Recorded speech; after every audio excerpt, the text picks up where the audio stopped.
Back to another episode of One on One. I'm your host, Mitch Lafon, and before we get started today, let me remind you that this episode of One on One is brought to you by Melodic Rock Fest 4, taking place October 3rd and 4th in Arlington Heights, Illinois, and features performances by Mitch Malloy, Heaven's Edge, Seventh Heaven, and many more. For tickets and information, visit melodicrockfest.com.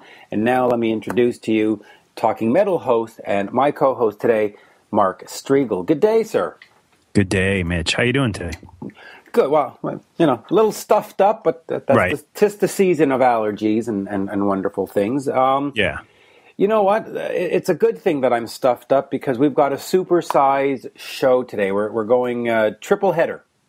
Right on. 3 interviews, one-to-one style. Yep. Yeah, 3. So we're not even going to spend a lot of time talking. We're just going to get right into this. So we're going to start off with the lead singer of the band Sixx, a guy named James Michael.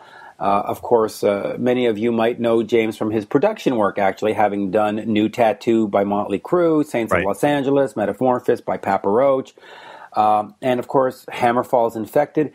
But the one that he did that I actually spoke to him about was Humanity Hour 1 by the Scorpions, an album that I loved.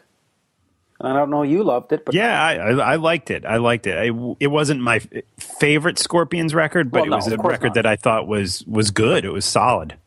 Yeah, you know, given the time, 2007 when it came out, you know, rock, you know, as Gene Simmons says, rock is dead. But rock was not really the thing of the radio and all that. And here's this band that had this history, and they came out with an album that I thought was very solid from top to bottom.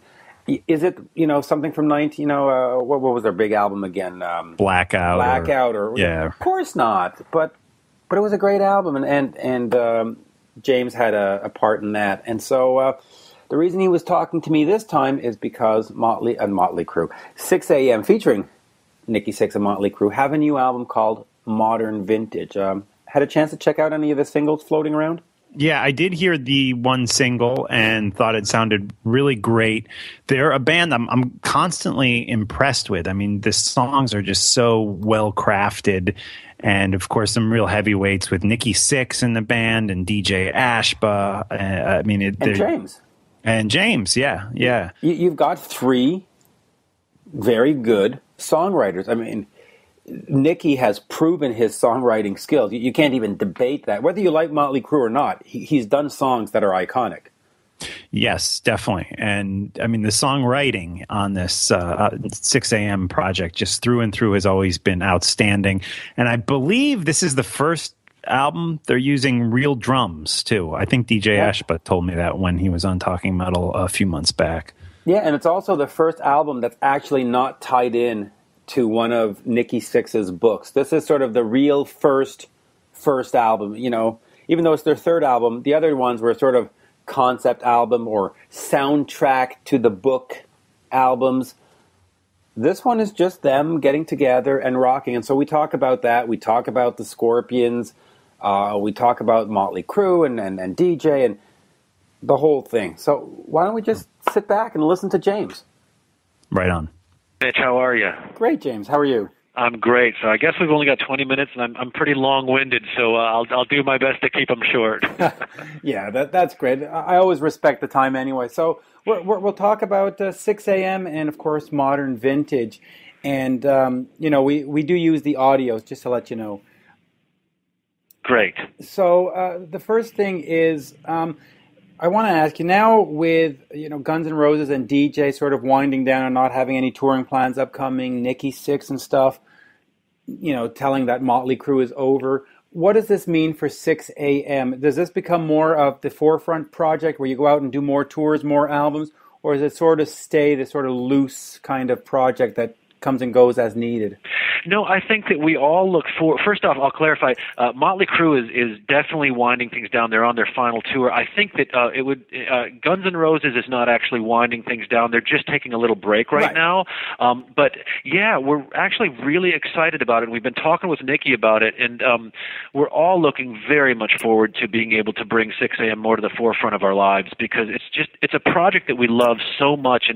And I don't know if people know this, but it started off really just as a not a side project, but a project of three guys that just got together. We weren't really forming a band, and you know, we just realized after making the Heroin Diaries soundtrack that we really had a chemistry together, and you know, we've carried that chemistry now through our third studio record, and really evolved into what you know, to the band that we were kind of denying that we were for a while. And it's incredibly exciting for us to think now about putting together a tour, which we're actually doing right now. So when does the tour start? Well, here's what we're going to do. We're doing one show on October 7th to celebrate the release of our record. That's going to be in Los Angeles.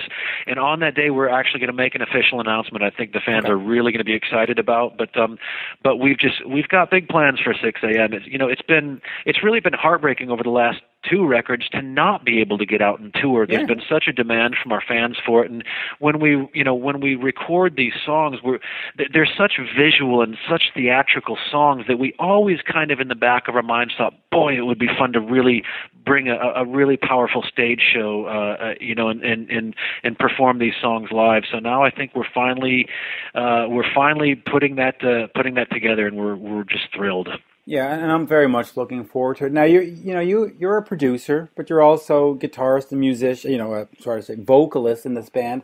How do you see your roles? I mean, how do you sort of say, all right, this is what the vocalist does and this is what the producer does? How do you differentiate the roles within the band for yourself?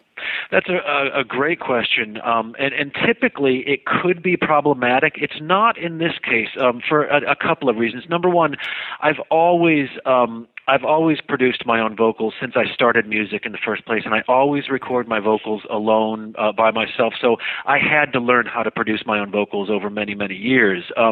But the job of a producer is typically not only to bring the best out in a musician and kind of navigate the artist's insecurities and help them dodge their own ego and get to a final resting point where they are where they're willing to be vulnerable and really be honest with their performances. And that's my job, and has been no matter who I'm working with. But when you bring into it, 6 a.m. and the fact that I am now again producing myself within a band, it's very important that the three of us have a real trust in one another. It's probably especially crucial for me that I really trust my bandmates, because in those moments when I'm recording myself and doing these performances, sometimes you will just get so immersed and so into it that I can't even tell if what I've just done is the best thing I've ever done or literally the worst thing I've ever done. And when those moments do occur, I really trust my two bandmates and can really lean on them to be honest with me. And that's a real blessing. And that's to me, that's made the process really enjoyable. So let me take you up on that then. Your two bandmates, you've got Nikki Sixx, who has an incredible proven track record that stretches, 35 years, if not more? Yeah. And DJ, he's done stuff with Beautiful Creatures and he's done stuff with Guns N' Roses, but is it an equal voice, or does Nikki come in and say, listen, hey, I've done this for 35 years, listen to me, folks?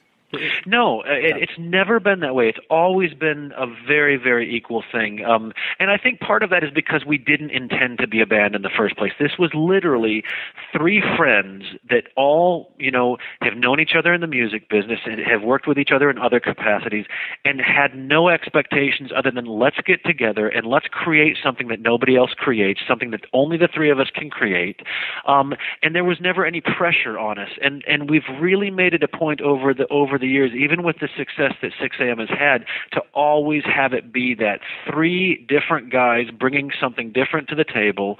And we really do, for as much of a cliche as this sounds, we really do check our egos in at the door. And when we get in a room together and create, it's a real give and take. And we actually really look forward to welcoming the other people's opinions. And I would imagine that, it could have been very easy for somebody like Nikki to put his foot down and say this is how it's done. But he didn't want this to be that way either. I think that some people's perception have been that this was Nicky's side project, and the truth is this was a side project for all of us when it started, because we all have had very successful careers in our own world, and that's the other neat thing about it. We've never depended on 6am for anything financially.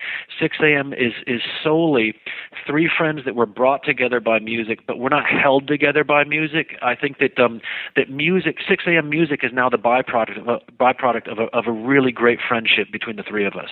How do you sort of quantify success for 6am? Because in a sense, the music business is really hard to do these days with digital downloads and all that. Mm-hmm. Do you think, okay, we got a record made and that's successful, or do you still want to we need X amount of numbers? How is 6am successful? How do you qualify it? That's a fantastic question. I can tell you right now, if you asked any one of us how many records we've sold, I bet none of us could tell you. Okay. That has not ever been our goal or our focus. Okay. The way that we quantify success, number one, is if we feel like we have accomplished what we set out to do on a song-by-song basis, and then on an album-by-album basis, and we're extremely proud of what we've done. And when you set a very specific goal like we do, and then you reach it, and sometimes for 6am it can take 2 years. This record took us 2 years to make, but it's a very, very intentional, very thoughtful, and very specific record, and it turned out exactly like we wanted it to, because we didn't stop until we didn't sign our names to this until it was exactly as we wanted to be. And I think that's partially how we gauge our success, is when we can finally feel like we can sign our name to it. And then the other part of it has really been the interaction and the relationship that we've built with our fans, because even from the very beginning with Life is Beautiful off of the Heroin Diaries soundtrack, the songs that we have done, we have such brave fans that will come to us and share their stories about how our songs have affected them and changed their lives, and that feeds, that's kind of, we feed off of that, and then in turn our fans feed off of that. So then when it came time for the next record, we did Lives of the Beautiful People, and the same thing, people would come to us and say, that song really, really changed my life, it affected me. And then Skin, another song off of that record, has just really reached a huge audience of people that we never expected it would. In fact, we were over in Stockholm this past week and doing radio shows, and found out that they're playing Skin all the time on these rock and metal radio stations. So it's really reaching people. And we're starting to get that same reaction from Gotta Get It Right. People are coming to us and talking about how they, there's something in their life that they wish they could go back and do again and get it right this time. And so, honestly, that's the real that's the gauge of success that pins the needle for all of us. Yeah, and of course, having been a Mötley Crüe fan all these years, I think Nicky's lyrics and of course yours, in this case, really do speak to people. You really do know how to put a song together. Now speaking of these songs, Heroin Diaries and This Is Gonna Hurt were sort of thematically tied into Nicky's book. Is modern vintage tied into anything? Is it a third sort of in the series, or how did these songs come together? Interestingly, we very intentionally did not want to have a peripheral thing like a book on this record, because what we wanted this record to be was a way of not only revealing to our fans who we've become as a band, but revealing to ourselves who we've become as a band. And the way that we did that was kind of going back and looking at the great rock records and rock bands and rock artists that we loved, that influenced us over the years and inspired us to become musicians in the first place. So, we looked back at bands like Queen and ELO and David Bowie and Elton John and T-Rex and things like that, and not only looked at those artists, but looked at the types of records that they made back then, and we wanted to make a record that had that type of spirit to it. I think that in today's music scene, the perception perception of what qualifies as a rock record has become very narrow. And yet when you look back at a band like Queen, for example, and you listen to their records, from one song to the next, it was a dramatic change. And there's not two songs on any record that sound the same. And it really takes you on an incredible musical journey. And yet we still refer to those as rock records and rock bands. And that's what we wanted to do with Modern Vintage, was create that type of a musical experience for our listeners. Yeah, I want to ask you, since you're talking about classic rock bands, you worked back in 2007 with the Scorpions on Humanity Hour 1. Yeah. An album that I absolutely loved from top to bottom, head to toe. It just spoke to me. And yet, for the rest of the fan base, the rest of the Scorpion fans, they were like, meh, somewhat dismissive. What do you think of that album, and where did it go right and where did it go wrong? I absolutely love that record. I'm very, very proud of that record. As you should be. It's great. Thank you very, very much. And I co-produced that with Desmond Child, and we co-wrote the whole record with the band and with a bunch of great writers. And you know, I honestly, I can't really speak to where it went wrong, because I don't think it went wrong. I think it's a beautiful record, and I think it's a celebration of an incredible band, and it shows that this band is still totally on top of their game and willing to take risks and not wanting to just make the same record over and over and over and repeat themselves. And I think that was their goal with it, and I think that Desmond and I really helped them do that. And it was a thrilling time in my career, and I was very honored to be a part of that record. And like you, I love that record from head to toe, and I make no apologies about it. I think that it kind of again speaks to what I just said about how people's perception of what qualifies as a rock record has become a bit narrow. And you know, I'm just not in the business of repeating myself, and I think that any good rock band isn't either. And I think we shared that mentality in the making of that record. Yeah, I think, and to me, it was a great success. I mean, I just think it's great. Thank you. Let's look at some of your production credits and then sort of how you approach these. So you've got Scorpions, you've got Mötley Crüe, Papa Roach, Hammerfall. I mean, hard rock, heavy metal, whatever word you want to call it. But then you've got James Durbin, Kelly Clarkson, Caleb Johnson. Definitely not heavy metal. How do you approach projects with such diverse music? How do you find yourself in that? Well, that's a great question, and I think that the goal is always the same no matter who you're in a room with. My job as a producer is to, obviously, first and foremost, help the artist reveal things about themselves that they have not yet, and help them do it in a very honest, sincere way, and in a way that takes them further than they've ever gone. My job is also, to all of us artists. I believe that I know this is a generalization, but I say this from experience.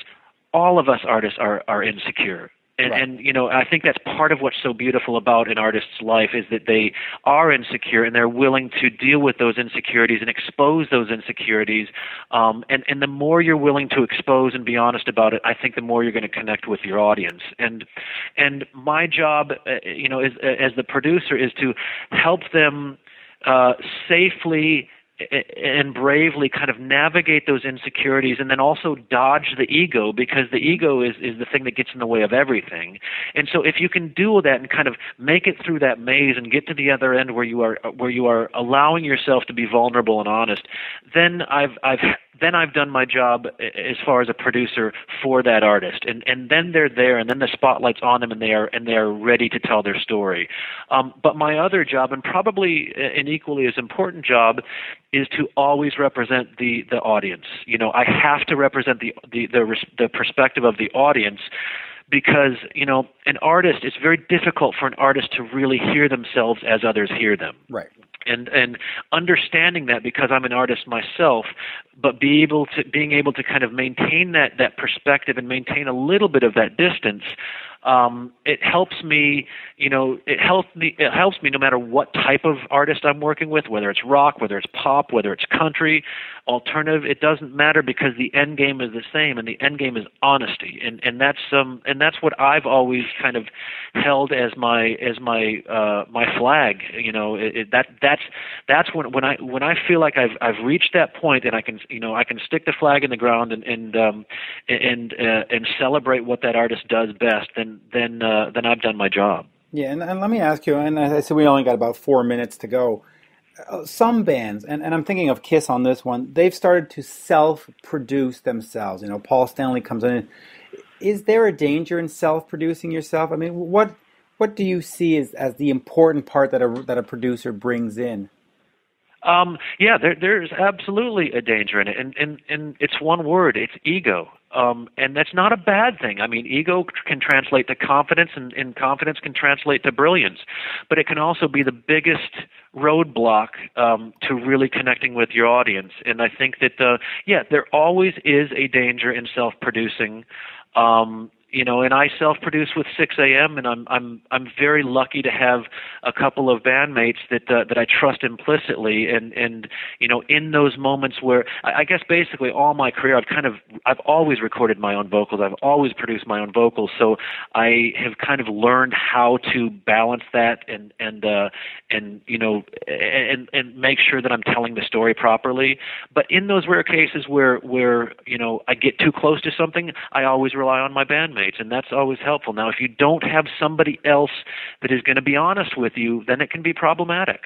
Yeah, and I see that a lot with bands that self-produce.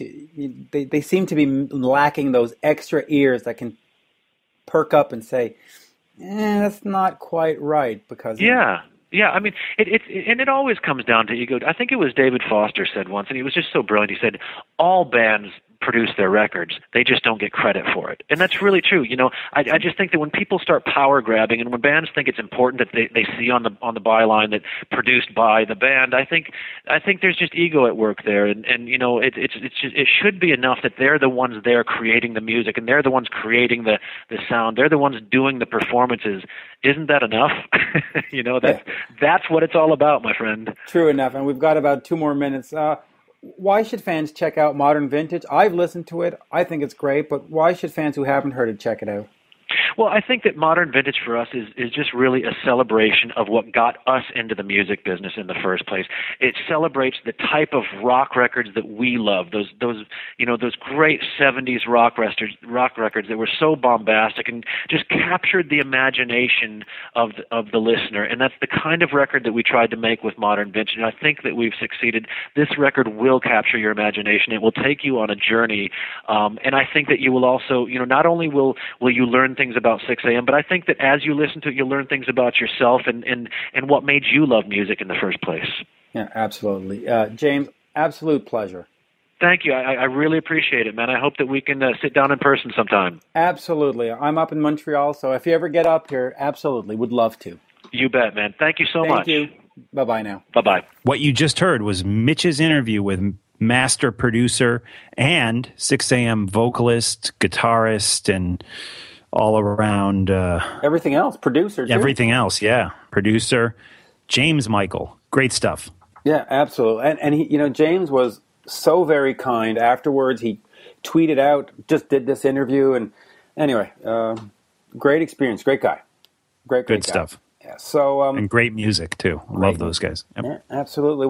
So since we have a guy who's in a band with somebody from Mötley Crüe, why don't we go to somebody who used to be in Van Halen? Let's go for those heavyweight titles. Why not?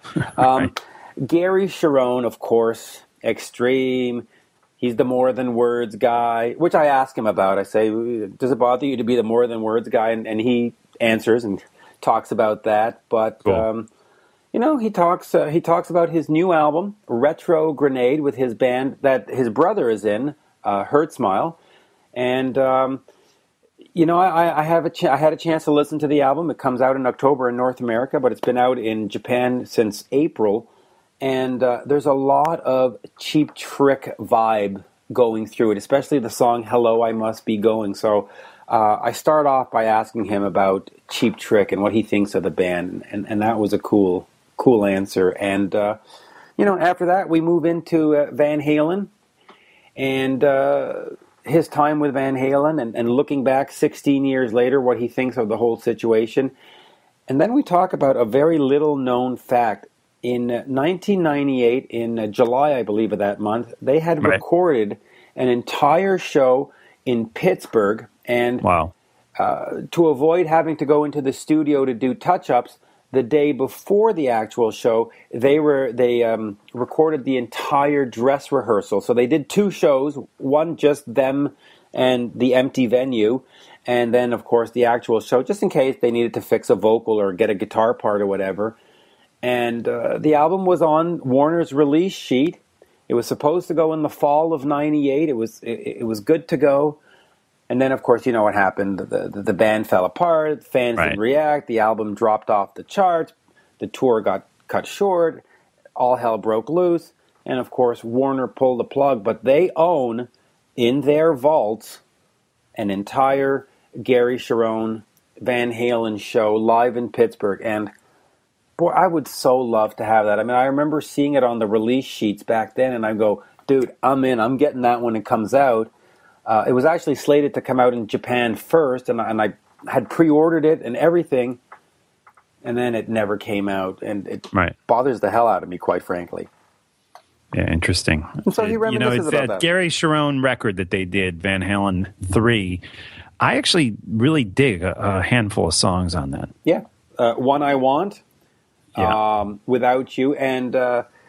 there's also an unreleased song called That's Why I Love You, which you can go check out on YouTube. And I asked Gary about all those songs, and he promised me that he'll put One I Want back in the HURTSMILE set list. So let's see if he's a man of his words. Nice. Very good. So why don't we just sit back, listen to Gary, enjoy his stories, and then we're going to come back and finish off this extended version, special edition. Right, it's like a deluxe box set. It's like a we're like a Black Sabbath deluxe edition release today. So we'll come back and then we'll listen after that to Conny Bloom of Electric Boys. But first up, Gary Cherone, ex Van Halen, Extreme, HURTSMILE, Tribe of Judah. Boy, this guy's busy. Here he is, Gary Cherone. We are speaking with Gary Cherone of HURTSMILE, of course, always Extreme, and one-time Van Halen singer. Good day, Gary. Good day, Mitch. How are you, man? Good. You know, it's always a pleasure to interview you when you have these new projects. And, you know, I was telling you before that we got started here, I've been listening to the new HURTSMILE album, Retrogrenade. Sorry, I want to keep saying retrograde, but Retrogrenade. Sure. And I'm really enjoying it. And so my first question about it, especially after you hear a song like Hello, I Must Be Going, is, were you ever a Cheap Trick fan? Because I'm hearing some Cheap Trick melodies and arrangements in a lot of these songs. Sure. Absolutely. Yeah, I think you nailed it. You know, it's funny when people talk about Extreme, you know, the obvious influences is, you know, Aerosmith and Queen and Van Halen, but, you know, growing up, Cheap Trick in the 70s for me, you know, one of my favorite bands, and of course, Xander's one of my favorite singers. He's just brilliant.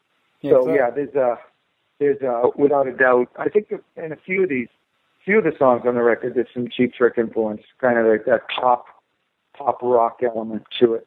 Yeah, and that's what I'm hearing. It's not an Extreme record, and, you know, it's not a Van Halen record, but it's got that sort of, you know, somewhere between pop and rock, and that's sort of what not Aerosmith, Cheap Trick was doing on Dream Police and those earlier albums. Anyway, well, we'll get off my Cheap Trick comparisons and ask you about the album. You know, you reunited with Extreme a few years ago. You have Tribe of Judah. You've done other stuff. What brought you to do a second HURTSMILE album?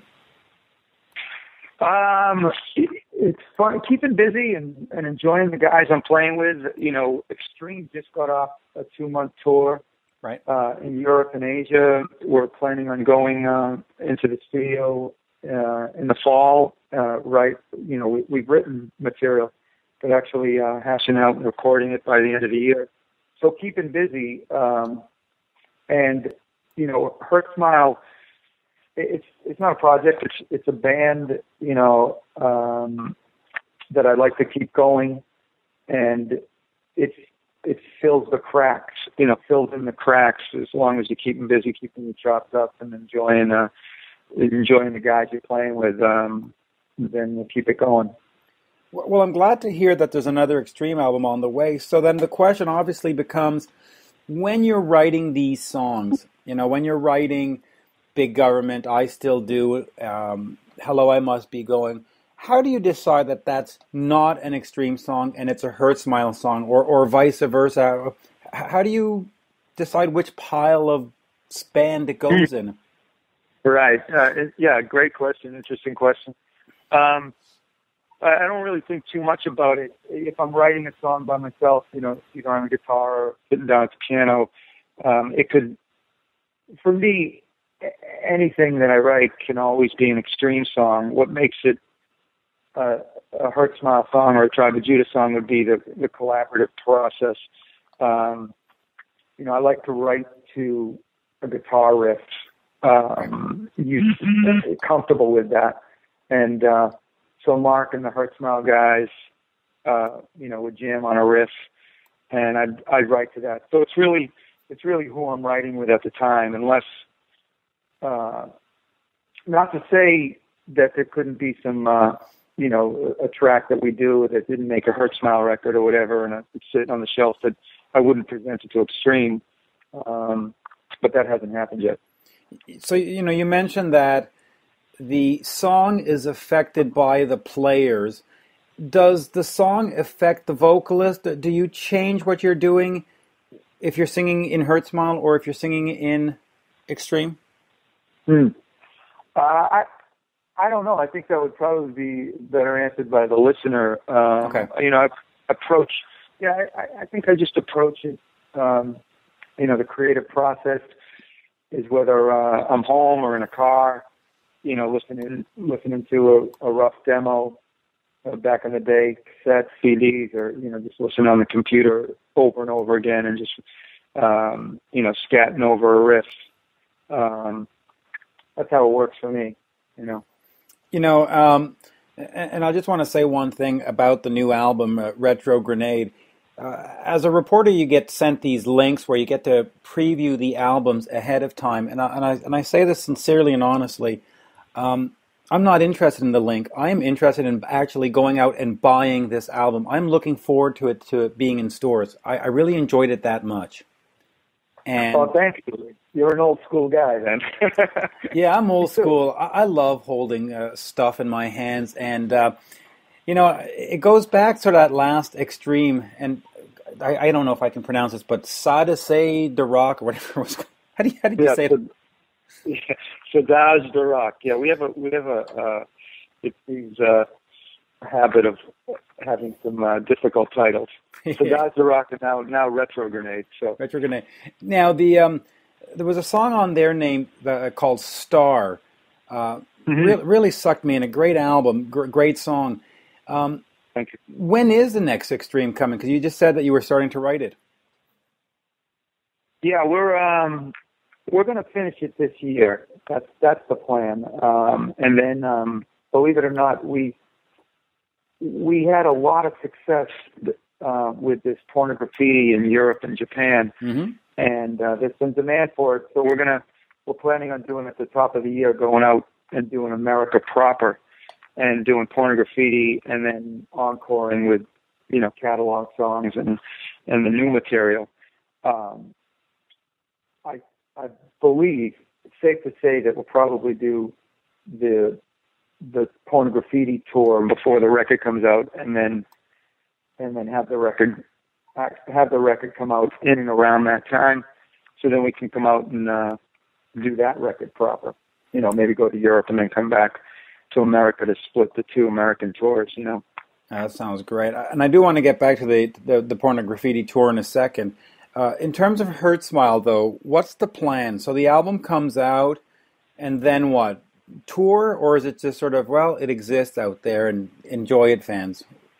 Well, there, like your first question about bands, and it's a matter of juggling and jumping over hurdles. Mm-hmm.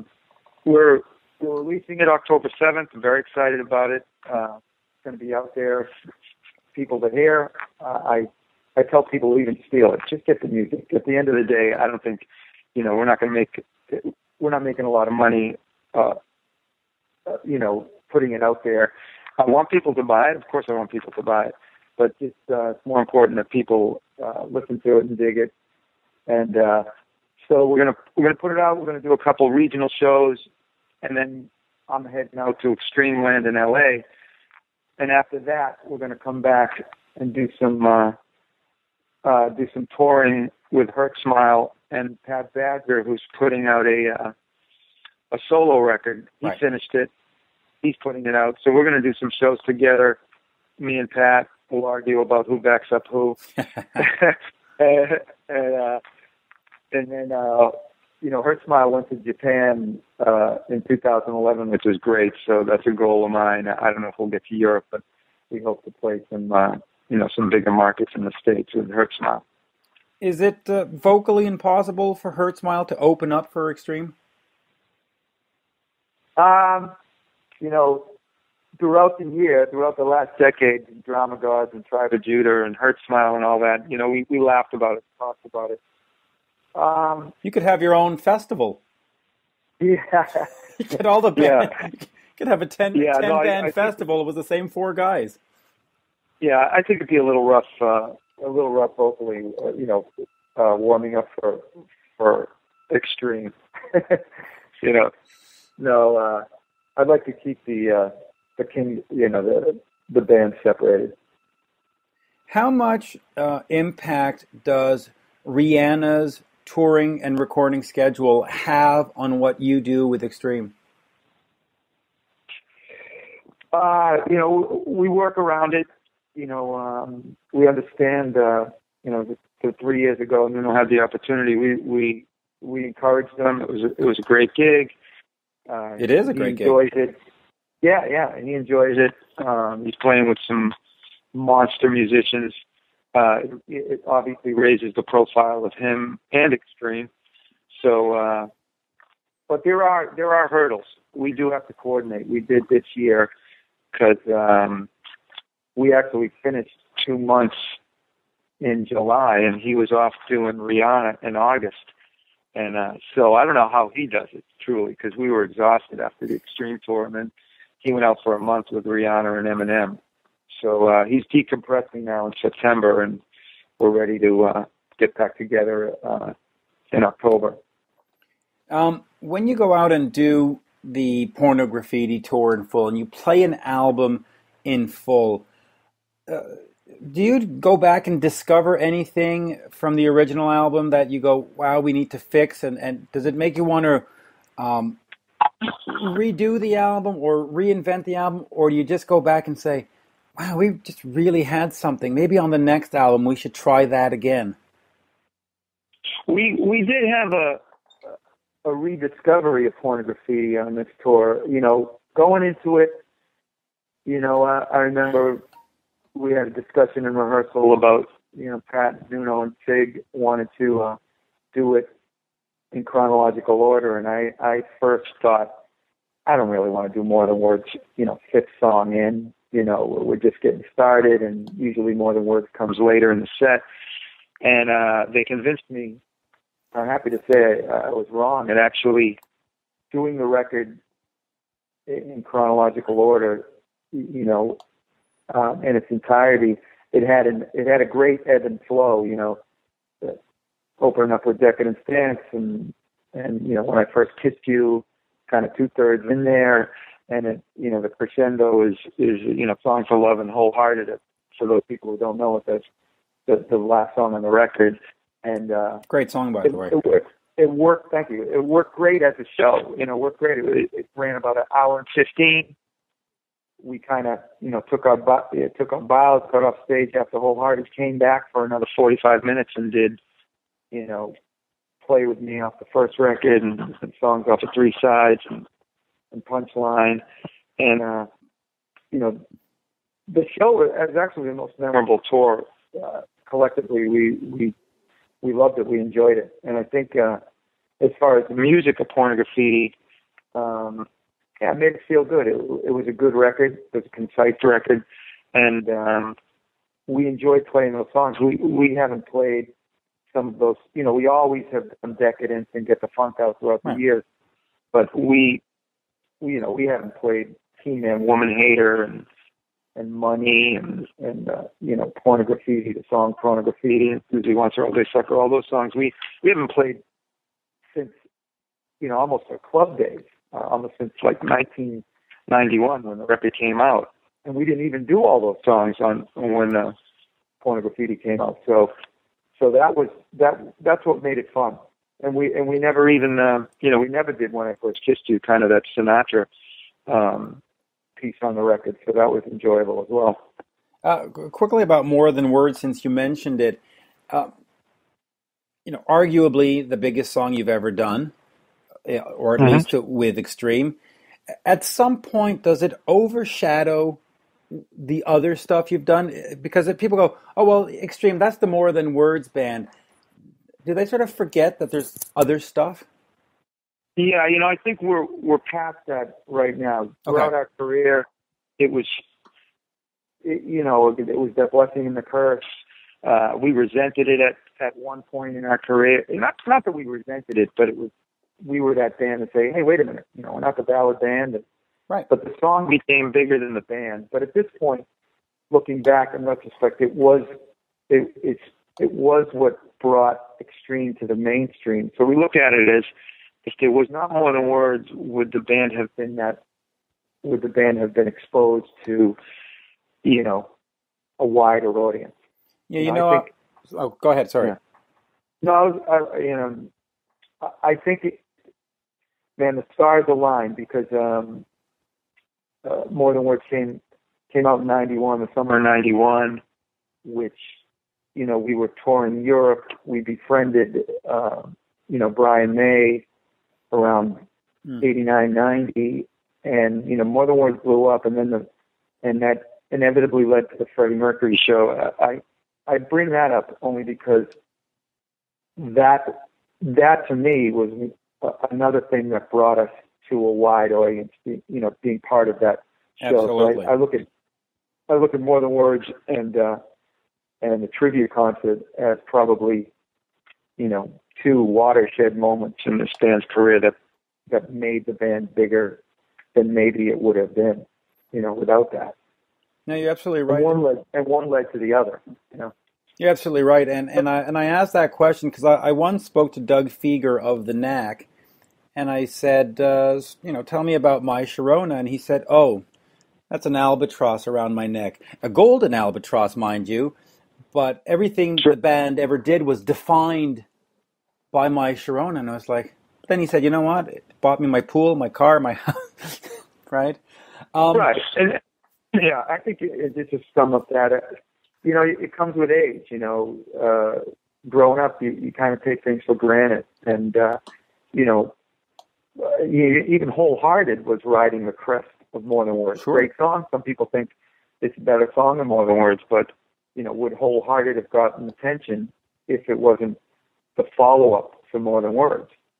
So you look back and you see some of those things that fell in place. A lot of it was luck. A lot of it was work and hard work. But the stars got to align. When you have a song that's that big, and then you go back into the studio, especially back in those days when the record companies were very involved, do they just say to you, hey, listen, write us 10 More Than Words? Or did they say, do what you do and we'll work it? Yeah, again, that's, you expect that. We expected that. They were looking for another More Than Words, not that they had to say it, but, when we presented three sides, there was no More Than Words. There was other songs like Tragic Comic, pop song, or Rest in Peace kind of. To me, that kind of had a Cheap Trick kind of pop feel to it. Absolutely. Cupid's Dead is that another great song? Sure. So, I think it was the next record which we kind of rebelled more against. It was Punchline. We kind of rebelled more against the record company, and we even rebelled against ourselves. We did with 3 sides to every story. We threw in the kitchen sink with the production, and we had the orchestra on the third side, and it was more Punchline. We kind of even rebelled against ourselves, and we stripped it down, made it a 3-piece, and ignored some advice maybe from the record company. Not all record companies are bad. We had a pretty good, encouraging record company at the time. Yeah, and I gotta say, as a fan personally, Waiting for the Punchline, to me, has 2 of your best songs, Hip Today and There Is No God. I just think those are absolutely wonderful songs. Fabulous songs. Thanks. I love, I always tell Nuno, There Is No God, I think, is one of his best solos. He's got so many, but there's something about that solo that kills me every time. And the lyrical content, that was, to me, the first time that I heard, what was it again? Did God make man or man make God? And I'm sure that's a philosopher somewhere said that years and years before you, but to me, that was the first time I hit that, and I went, that is an interesting question, and that the whole song, I just got into the whole thing. It's not a Gary Cherone interview, unfortunately, unless we ask you about Van Halen 3, right? Of course, because now you're the Van Halen guy now, right? 16 years later, how do you look upon that album now? I know at first there was an excitement, and then there was, the fans rejected it, and then there was 10 years of people asking you about it. But now the dust has settled 16 years later. What's your take on the album? Yeah, sure. Again, looking back at what you do as an artist, I look back on that experience, and a lot of the majority of it was awesome. The tour was great, the guys were great. I've said it a million times. They treated me great, and we parted ways amicably. There's no dirty laundry. As far as the record, it's tough to listen to. I was never crazy about the production. I think there was some good songs on that record. I don't think it was a great record. I think there's some, I think I'm trying to think of the record. I'll tell you what are the exceptionally great songs. The One I Want, or One I Want, and thank you. I actually wanted that. I would have preferred that as the first single. Without You was more of a no-brainer. Maybe it had kind of a Van Halen feel, but I thought One I Want was more interesting of the song. As a first single, absolutely. Without You is more sort of that second or third single when you start getting into a more mid-tempo kind of thing. But One I Want had more of that Van Halen sound. Unfortunately, nobody agreed. I agree, and actually, I've been rehearsing with HURTSMILE, and we're going to do a couple extreme tunes, and Van Halen we've done Without You, and we're talking about doing One I Want. That was brought up. So you definitely have to do it, especially if I'm in the audience. It's a great song. That was my favorite. I think Once was an interesting song. I thought Once is great. Fire in the Hole's not bad, but Fire in the Hole. Yeah. One of the best songs on that album never made the album. It was leaked as a single. That's Why I Love You, and then you replaced it with Josephina. I've had a chance to hear it. That, in fact, would have been a fantastic first single. What is the story with that? Yeah, that's funny. Again, you look back and you see a little bit clearer. That was actually the first track that we wrote over the phone. I was there the first week.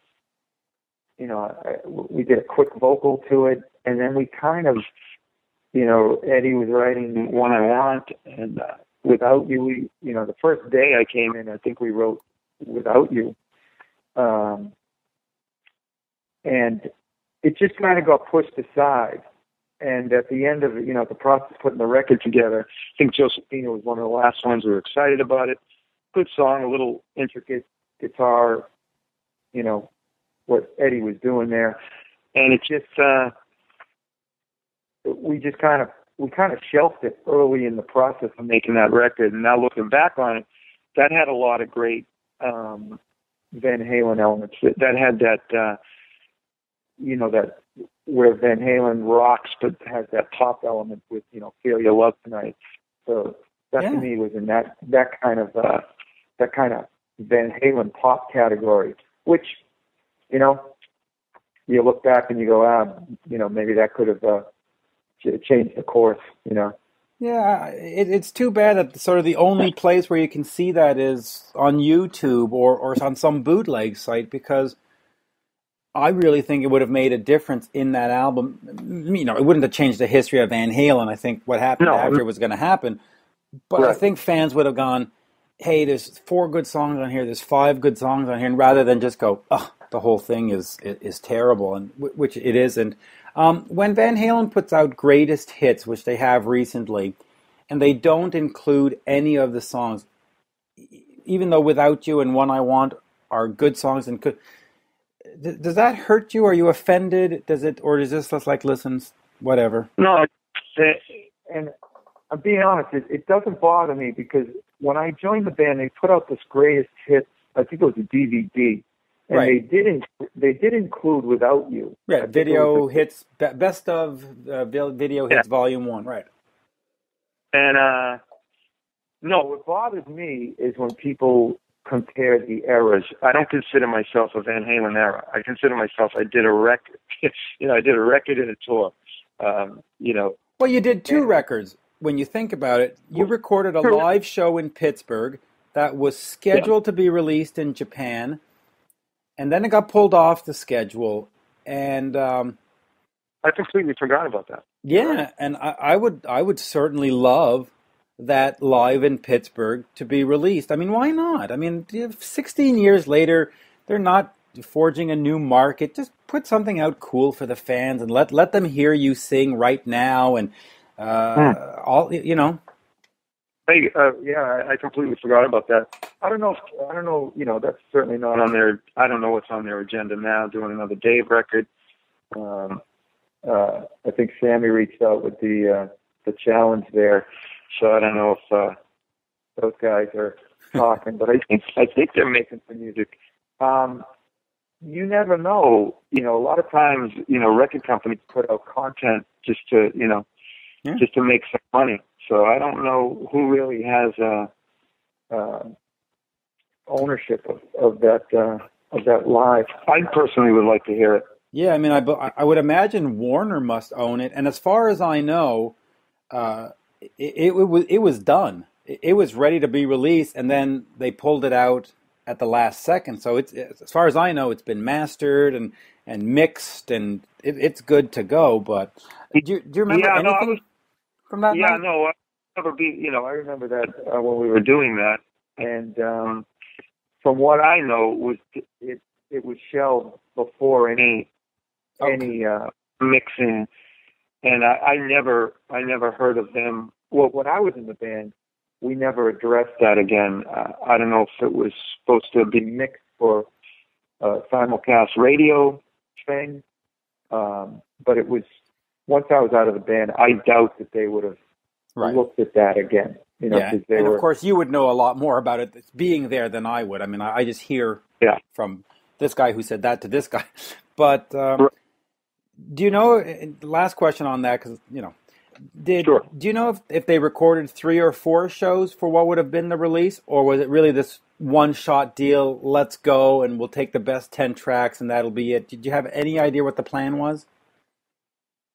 Well, we were recording the show, and I remember, I think we had a day off the day before, or it was actually the day of the show, where we pretty much did the set and recorded it. So our sound check was kind of like the live dress rehearsal kind of thing. Exactly, which as a singer, I wasn't very happy about doing it. It was great that you didn't have to, run around and perform and maybe concentrate more on the vocals, but it's still, it's still 2 hours before you're going on. So, but it was. I remember the gig being good, so I didn't mind whenever that was going to come out. You know what? you're bringing back some good memories. It was a great tour. I thought Eddie was, at the time, was playing the best he's played in years, and he was happy. And it was a lot of fun. I just saw Michael with Sammy up in Canada. Extreme got to play with Sammy, and Sammy invited me up for the encore, and I was hanging out with Michael, and it was we had a lot of good laughs. Yeah, and by the way, that's a good thing that you got to say about Sammy is that he does invite you up. He's not afraid or too egotistical or arrogant to share the space with you, and that's a testament to Sammy. Yeah, I do give him credit for that. Yeah, no, he embraced me from the beginning. Maybe because he understood, what I was walking into, because he did, and he's a little older than me. I look up to him. I told him, I think one of the first things I said, I bitched about, dreams and some of the songs I had to sing on that tour, and I said that, they were in the stratosphere. But I did, being on the VH tour, it made me a better singer because, it pushed me where normally, extreme, you find your comfort zone, but right. Singing some of that stuff, especially the Sammy stuff, it pushed me, Yeah, it really did. So, now, of course, let's remind everybody that Retrogrenade is coming out in October. Last album, the eponymous HURTSMILE, came out in 2011, Look for it on Amazon or eBay or wherever you can get old catalog or older catalog titles. But always a pleasure. Absolutely always a pleasure to speak with you. And hopefully Extreme will make it to my part of the woods in Montreal, club date, festival date, whatever. I hope you make it up here, and I hope HURTSMILEs make it up here. Thank you. And I'm glad. I hope you enjoy the record. And for all the fans out there, October 7th is the release date worldwide. And download it and grab it. It's a good record. It really is, and I agree. Grab it and support Sammy, Gary. You got me thinking Sammy there with all your dreams talk. But of course, always a pleasure, Gary. Thank you. You got it. Take care. Bye-bye. What you just heard was Mitch's interview with Gary Cherone of Extreme and Van Halen fame, and so much more, really. Yeah, I mean the guy's been busy. And Broadway, hasn't he done Broadway? I think he did Broadway. Well, he did Jesus Christ Superstar, and I don't know if it was Broadway. My brain is telling me it was some kind of production in Massachusetts, in Boston, but he might have. Yeah, I think you're right about that. Yeah, but the guy's he's certainly been busy, and of course, speaking of busy, we're triple heading today. We're busy. We're busy. I've been busy, which is why we're doing a triple header. Too many interviews in the can. Listen, after this episode, we got Blaze Bayley coming up. We've got Crucified Barbara, Gentle Giant, Butcher Babies, Helium. Michael from Queensryche. Michael Wilton from Queensryche. So, we're supersizing a couple of episodes. So let's get right into this one. Conny Bloom. And some people in the States will go, oh, well, who's that? He's the lead singer of Electric Boys. And, of course, they had, their song back in the day, Lips and Hips or whatever. Yeah. I forget what it was called. It was a hit on MTV for about 5 minutes. I remember. It was a cool video. Yeah. All Lips and Hips.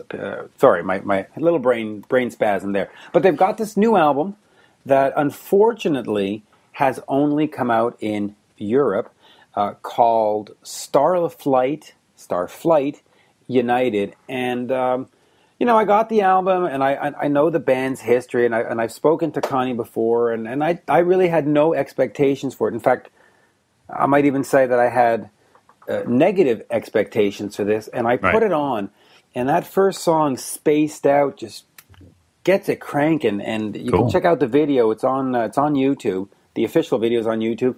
Then it goes to a song named Desire, and then If Only She Was Lonely, Life Is So Electric, and it just keeps going and going. And by the time you get to the end of the album, song 12, I was so impressed with it that I actually went out and bought the band's back catalog. I really enjoyed. I really enjoyed it. It's hard to describe. It's sort of on some occasions it sounds like extreme Pornograffitti with that funky sort of get the funk out kind of thing. Yeah. And then it seems to go to a couple of songs that sound a little more like the Red Hot Chili Peppers and maybe a little Faith No More. And then it comes right back into a couple of songs that sound, and I don't want to say they sound exactly like Poison, but they have that sort of hair metalish. So it's like extreme meets Red Hot Chili Peppers meets Faith No More means sort of the Sunset Strip 80s scene, and it's got a little bit of something for everybody, and it's eclectic, but not so much so that it'll alienate people. You really get into it. Anyway, I really enjoyed it. I got to check it out. Yeah, sounds good. It really is. It's a good one. Starflight United, but it's online. You can order it from their website. You can order it from stores in Europe, Amazon, UK, Amazon in Germany. And they'll ship to the States and Canada and wherever you are. But check out the video, Spaced Out on YouTube. So why don't we sit back and enjoy my little conversation with Conny Bloom. Cool. And we'll come back and wrap things up. Absolutely. And we are recording. We are talking with Conny Bloom of Electric Boys. Good day, sir.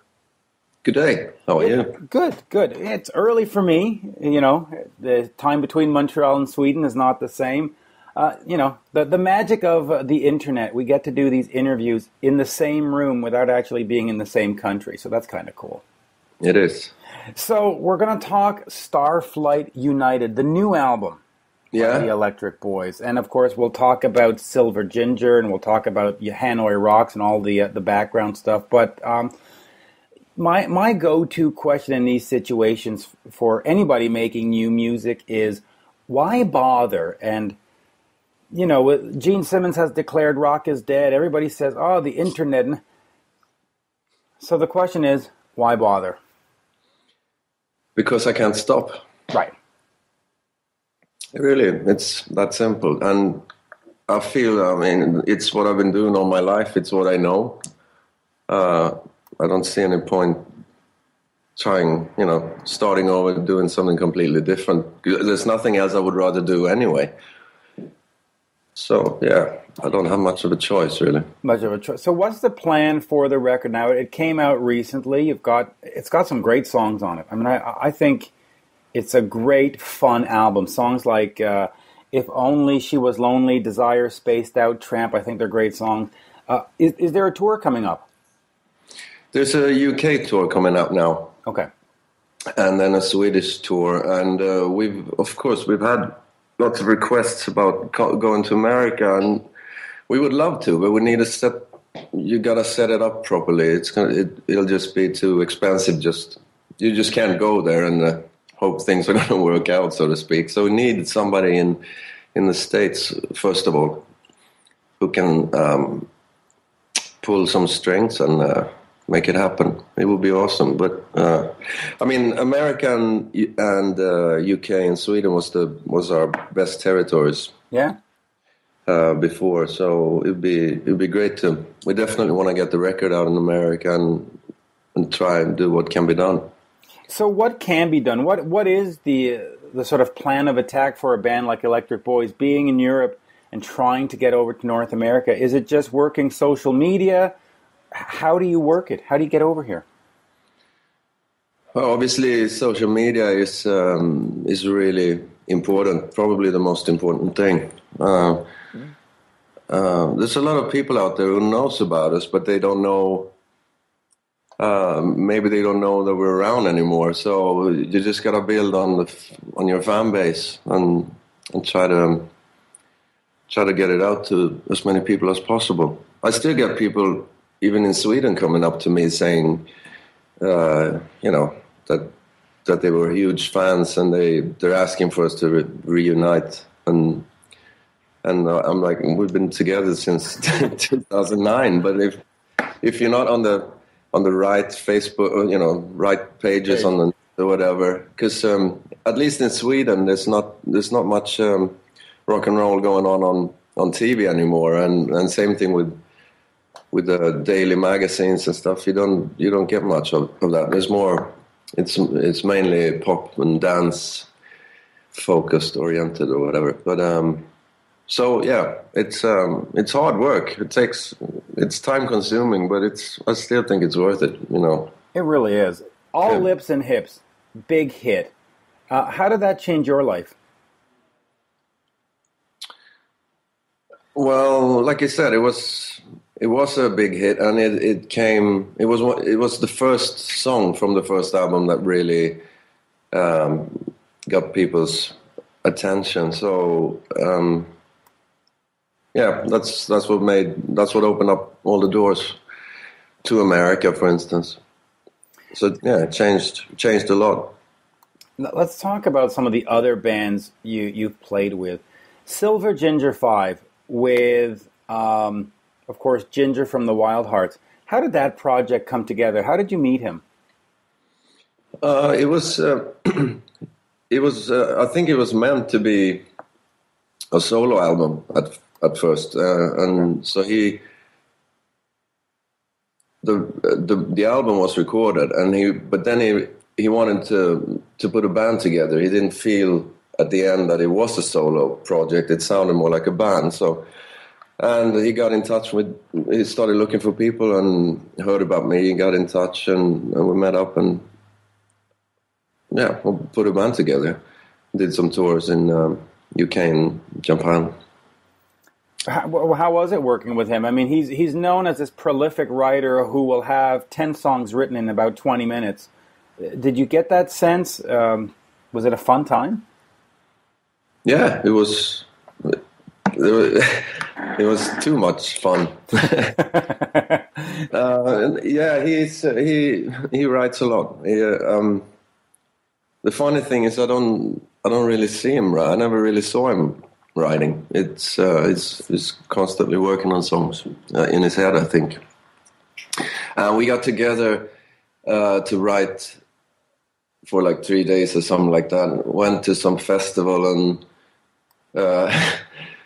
and then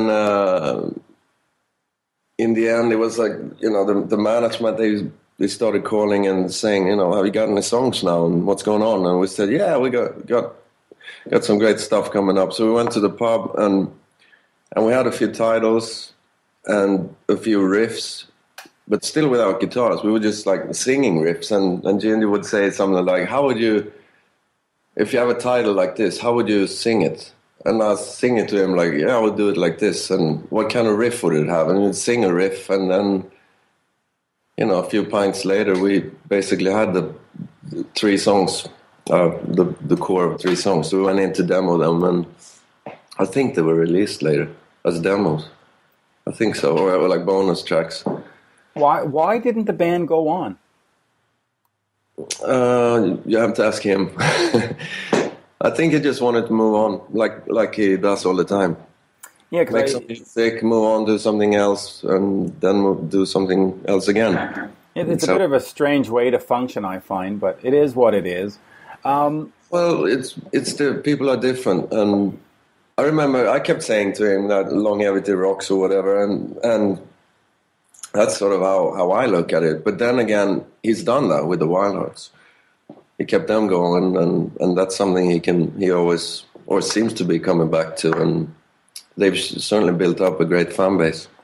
Yeah, speaking of great fan base, let's move over to the other project. You were in Hanoi Rocks for 5 years, working with Michael Monroe, another one of these singers that seems to have this reputation of being hard and difficult to work with and sort of crazy. What's your impression of Michael?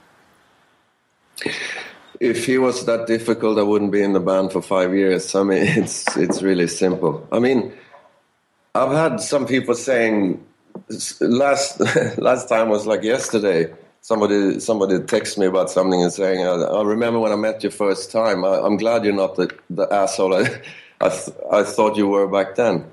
But it's like when Michael's a great guy and so is Ginger, but then there's a lot of pressure sometimes, and there's a lot of people who wants to talk to you all the time, and sometimes you can't talk to everyone. It's just not possible. So when people are turned down for whatever reason, they're the guys who are gonna be walking away saying that you're an asshole or something. So yeah, how was it working with Michael though? I mean, Hanoi Rocks, though they had a small impact at the beginning of that hair kind of, the era of Mötley Crüe and all that.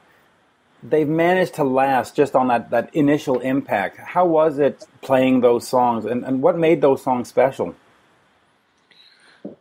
I think the songs were special because, well, first of all, Andy McCoy is a great songwriter, and the combination of was some great lyrics and great melodies, great hooks. They had the energy, the attitude. It was just a great rock and roll band, and I'm not surprised that bands like Guns N' Roses and Skid Row and lots of other people have mentioned them as influences. So that, I think they stood out because of the songs, and of course the image was really in the face as well. Yeah, so let's circle back to Starflight United. When did you get the inkling that you wanted to get this new album done? And where did the songs come from? Did you sit down and write them all at once, or have you had these for the last 10 years and figured, okay, it's time to put them out? When we put the band together again, 2009, we did an album called And Them Boys Done Swang, and that was a bunch of old ideas that was thrown together with new ideas. So, and the main idea of the concept of the album was that we didn't want to come back as a band and sound like someone else or whatever. It was important to sound like us. So we used a lot of old ideas. And with this album, I had been writing, and the other guitar player wrote some songs as well. And in the end, it's not like we decided on doing a certain kind of album. We just went through all the stuff, all the ideas, and together with the record company and producer, and decided what songs we liked the most, and that's what ended up on the album. Does it change that being in 2014 how you approach it? I mean, are you writing more freely in the sense that it's like, well, I don't have to worry about radio and I don't have to worry about MTV and all this? Or is it actually more difficult now thinking, oh boy, what am I going to do to have a fan listen to this?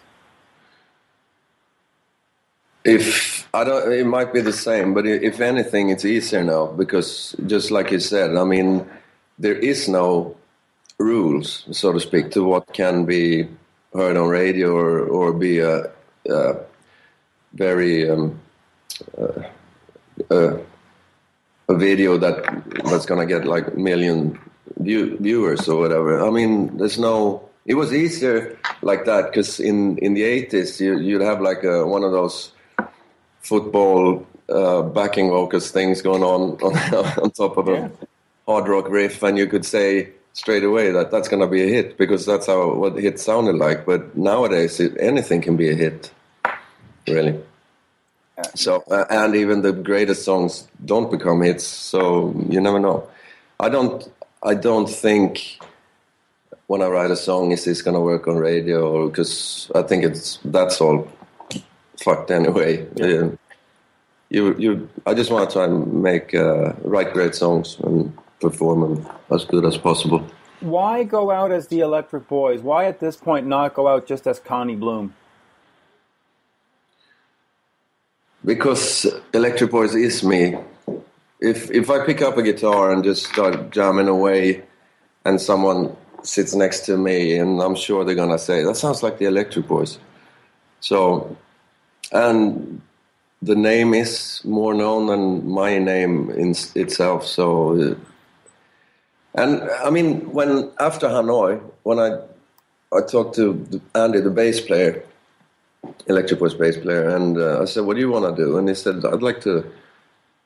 He was on the same track as me and doing sort of what we used to do. And then we thought, well, maybe we should ask the other guys if they're interested.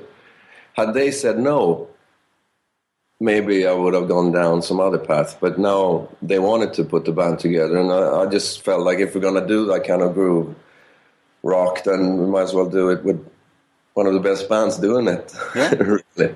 I mean, simple as that. I mean, but I still have other projects. I got this band called Ringo Franco with another singer, Papa D, and I'm planning a solo album as well, which might be in Swedish actually. But so there's more things coming. But for that kind of stuff, there's no sense not doing it with Electric Boys, I think. You know, the band originally broke up in 1994. Why was it that after 15 years you decided that it was time to get back together? What was that moment where you go, you know what? We really had something. Let's do this again.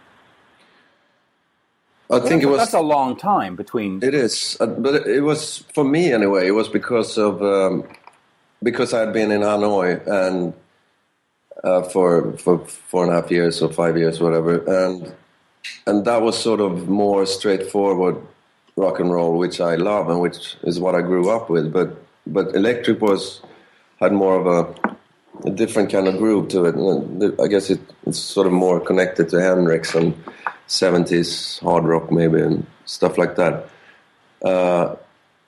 So it just felt like after having done that with Hanoi for that many years, I just wanted to do the other sort of thing again.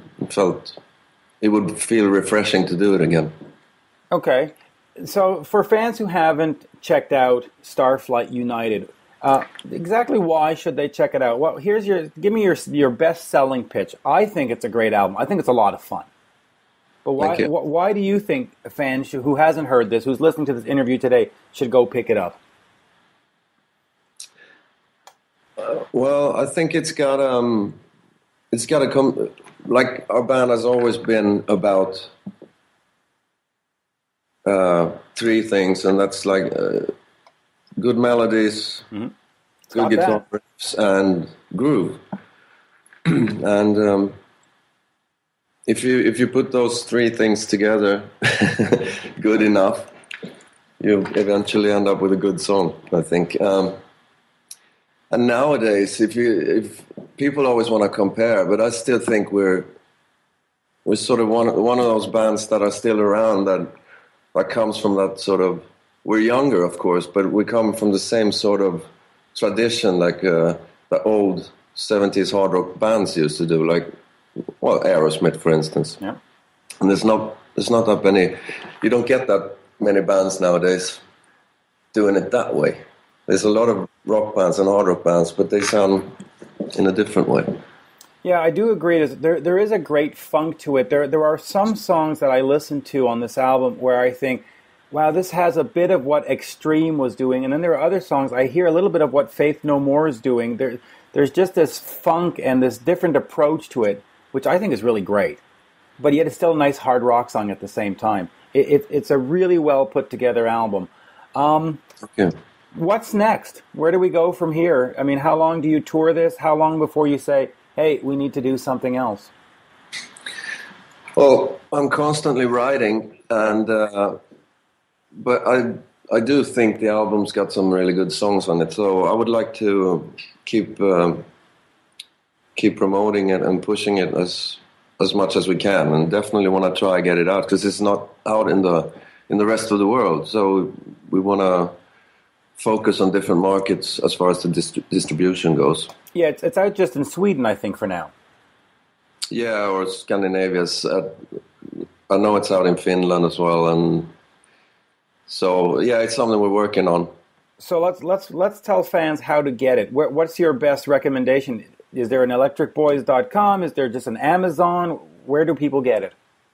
There's a few different ones, but I know at CD-ON they can get it for sure. Okay. CD-ON, and I think our website is under maintenance. Maintenance. Yeah, thank you. Or should be anyway, but we're gonna set up a link to the merch store and everything there as well. Yeah, and they should of course definitely follow you at Electric Boys on Twitter. Any last words? Anything else we need to say? Just pleasure doing this with you, man. It's great. I follow you as well, so checking out your interviews and stuff. So yeah, lots of crazy interviews. Thanks for having me. Absolutely. A nice T-shirt, by the way. Nothing beats Alice Cooper in the morning. That's true. Well, there you have it. Conny Bloom of the Electric Boys. What did you think of that, Mark? Nice. Good stuff. I really am looking forward to the album, or I guess it's out already, so I'm going to go see if it's on Spotify and start listening. Yeah, and they're looking for a North American deal. my own opinion is, why bother? Look for a deal. Just make it available throughout iTunes, because the album is on iTunes Sweden and Finland and all that. Just hit the little check mark buttons that say rest of the world and make it available. And then, people can go to your website if they want a hard copy. There's really no point in having a middleman anymore. But anyway, listen. This has been a supersized episode. We cannot stretch it into 4 hours, so we got to stop talking. Let's get those plugs in there. Yeah, before we do, let's get a couple plugs in. Mitch has a PayPal account, guys. Show your support with a donation to Mitch. Go to PayPal, and the account that you type in is mitchminute@aol.com. I have a podcast called Talking Metal. Definitely go to iTunes, go to Spreaker, check it out. We do a lot of interviews. We just had Mike LaPond, who Mitch and I saw play in Montreal at Heavy Montreal with Symphony X. Yes. And he has a solo record coming out. He tells me all about it. He tells me about Symphony X. If you're a fan of Symphony X, definitely check out that interview on Talking Metal. Yes. And Metal Raps, another show that Mitch and I are doing with Mitch Joel, is now up It's Mitch, on Mitch iTunes. and I. Yeah. Mitch and I, yeah. Yeah, and that's a great show, Mitch Joel was years ago, way before I got started doing anything with Brave Words, was there. He was one of the original Brave Words guy. He's gone on to have this multi-million-dollar media company that deals with websites and placement, and he's just such an intelligent person. I mean, when you hear him speak and you hear the questions he asks and his answers, and he has his own podcasts also on iTunes, punch in the name Mitch Joel and check out his podcast. It's just great that he's joined us. I mean, absolutely fantastic to have him on board. And we're a couple episodes in, Metal Raps. You've been featuring it here on your feed, the one-on-one feed. Yeah. But we also have a separate feed too, which is again available. Tune in. Where else? Spreaker, iTunes. Yeah, it's definitely up on iTunes. And one last thing, you can also leave reviews for this podcast, One-on-One with Mitch Lafon, on iTunes. Show your love with a review. And, you can leave reviews for Metal Raps and Talking Metal, too. Anyways, guys, we appreciate your support. Yeah, and of course, it's all one big family, right? It's the Talking... Yeah, Talking Metal Digital. Yeah, and so that's why we're cross-promoting and we're on each other's show, because it's all the same happy family. So there you go. And since you mentioned Heavy Montreal, of course, folks, remember Heavy Montreal is coming up the second weekend of August in 2015, and the first bands should start being announced around March or April. And I'm stoked, man. I have no idea who's coming, but I'm putting my money down on bands like Sabbath or Maiden or hopefully AC/DC. I mean, listen, whoever they pick, it won't really matter because the festival is so fun that, But maybe some of the guests we had on today would be there. That'd be kind of cool. Yeah, who knows? I'd be happy to see Sixx AM on the big stage at Heavy Montreal. Definitely, absolutely. That'd be great. All right, folks. We've gone on too long. Right, Mark? Yes. I don't know. Yeah. It's a long one, but... It's a long one, but it was a good long one, but a good one. Yeah, there you go. All right. Have a good night, Mitch. Thank you, and thank you for listening.